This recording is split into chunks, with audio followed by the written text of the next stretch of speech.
Vraćili smo pre 3 dana kuću, a u sobama se nikako ne vidi. 3 dana ovim posudama izbacujemo mrak. Dopred vrata se vidi, a kad u kuću mrak? Ljudi Boži, treba načiniti prozore, evo, ovako.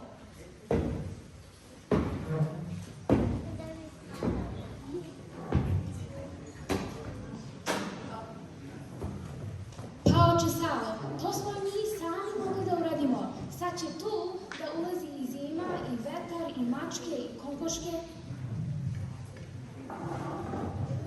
A vi zato ovde razapnite između 4 drveta jagnjeću kožu bez vune ili parče platna.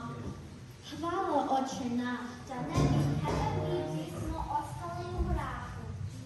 Evo, uzmite ove darove od nas. Gospod vas blagoslovio.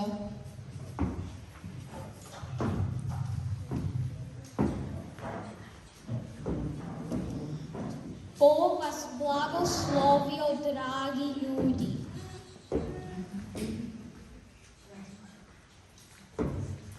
Kogod sirotini dijeli, Gospodu uzajmljuje.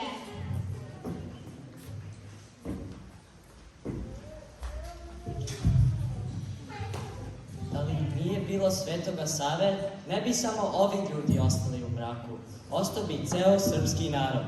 Zato je on istinski i prvi srpski prosvetitelj i najsvetlija tačka u naše burne istorije. Slava mu i hvala.